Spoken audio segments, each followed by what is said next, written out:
Alrighty, so this is going to be my review for the week, and honestly, I wasn't thinking of doing this review until I noticed on Facebook that this movie had hit its 25th anniversary, and considering the fact that I do view Shawshank Redemption as the greatest film of all time, in my opinion, I thought it would be a good idea to talk about this one. And the reason I just want to get it out of the way quickly, the reason why I think this film is the best is I think it tells a very interesting story and it's complex enough and realistic enough that even though it's based off a short story, it's very believable that something like this can happen. And it's also a great example of a movie that can be dark but lighthearted and give you a happy ending. And like a lot of great movies that mix a lighthearted and dark tone, it does go through a lot of harsh, brutal realities so that when the happy ending does eventually come to fruition, it feels earned and you feel happy that you stuck it through the last 2.5 hours just to get to the happy ending. I'm going to try to stop doing spoilers because I don't think most critics use spoilers in their reviews. So I'm going to try to not do that, but if I issue one spoiler, then that might be the reason why this title has spoilers in there. So, the plot, for those of you who may not know, is that Tim Robbins plays a banker named Andy Dufresne who gets sent to jail for murdering his wife and the man she was having an affair with. So, he ends up getting 2 life sentences and gets sent to the Shawshank Prison State Penitentiary. And from that point on, he makes friends with one of the inmates named Red, played by Morgan Freeman. And the rest of the movie is about Andy's time at the prison and how his life changes and how he changes the lives of everyone around him in the process. And the one thing I want to say what I really love about the story right off the bat is that aside from the masterful blending of the two tones, what I also like is that with Andy Dufresne's character is that they set it up so it's possible that he may have committed the murder or he might actually be innocent. The only thing I'll say is I'm not going to give it away, but there is a part of the movie where they do sort of imply that Andy might actually be innocent, but they never really flat out say whether he is guilty or not. And I think that makes it better because you don't really know, are we supposed to sympathize with Andy or not?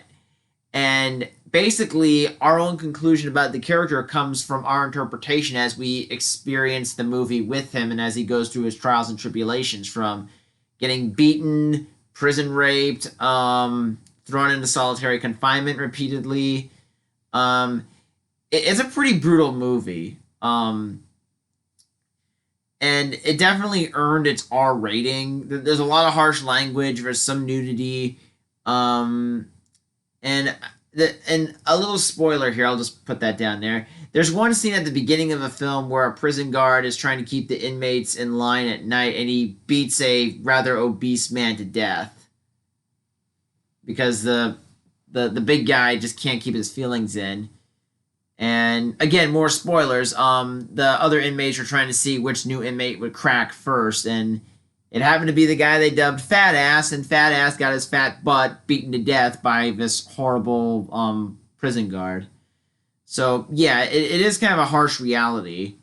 And to be fair, the guy egging the new inmate on, he didn't want him to get killed. It was just a stupid bet to see who would crack first with him and his other inmate friends. So he's not a total asshole.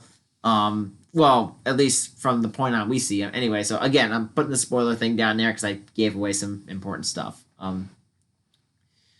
And I think with Tim Robbins' performance, I'm not exactly sure what Frank Darabont or some of the other writers gave him in terms of insight onto the character.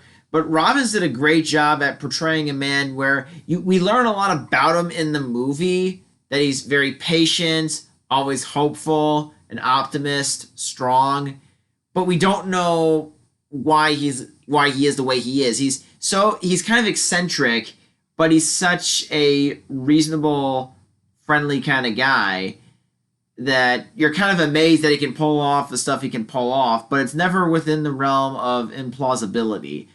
you know? And it does make you want to know, what was this guy like before this trial? What was this guy like when he was growing up into a young man? What morphed him into this guy that he is now? And his relationship with Red, it's actually kind of sweet, because it's kind of sweet in that macho kind of way. It's definitely a movie, and even if you're a woman watching this movie, that the power of friendship transcends the fact that it's a black guy and a white guy talking. It transcends it. It goes beyond the fact that different races in the same gender. It's just about a mutual respect and a sense of learning and caring for one another throughout this pretty rough ordeal. And what I really like about the movie is that it does have a message about, you should always have hope that things are going to turn out well regardless of your situation. And the movie is kind of religious in a way, because, well, the warden is religious, but he's not the kind of guy you'd want to follow, as you'll see in the movie. But you do see Andy Dufresne. He does have a speech about how hope is important, and he does mention that he does have a favorite Bible verse from reading the Bible that the warden issued him. It is a really moving film. There are a lot of very emotional scenes that will make you cry, with either tears of sadness or tears of joy. And one of my favorite quotes from the movie is, "Get busy living or get busy dying," which, yeah, it is kind of an idea. Either you get busy trying to do something with your life, or you just wait until the inevitable. I'm trying to think what else I could add in terms of reviews. I mean, I was thinking this all in my head as I was saying this, and I really couldn't think of much material. I think one other thing that I really do like is the way the lighting works in this movie, because they did a good job at keeping the characters in just enough of the shadows to really set the mood for what the character is going through or what the scene is requiring. But then when you see light, it's almost kind of special, because these prisoners rarely do see the light. I really don't think there's much else I can say about the movie. I can't really think of a flaw in the picture that would be noteworthy. I do think that what probably could have been bad. I think the one thing I would say about the movie is that it does go for a happy ending, but I almost would have preferred if it went on a more ambiguous yet upbeat note.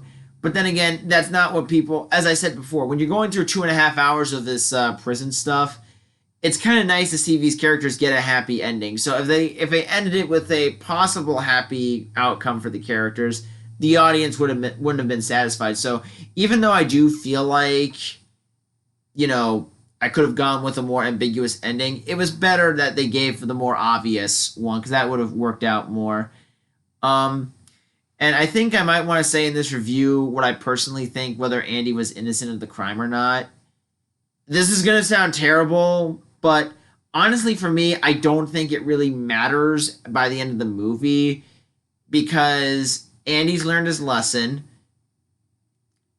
If he was innocent, then I feel horrible that he had to go through all that, but I feel like he went through enough of a transformation that he deserved to get parole, regardless whether or not he would have gotten it or not.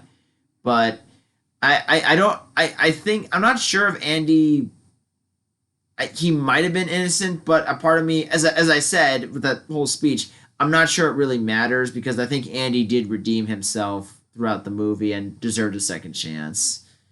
So that's really all I have to say. I'm not sure what I'll review next week, but this Monday I'll be doing my next guitar cover, so be on the lookout for that.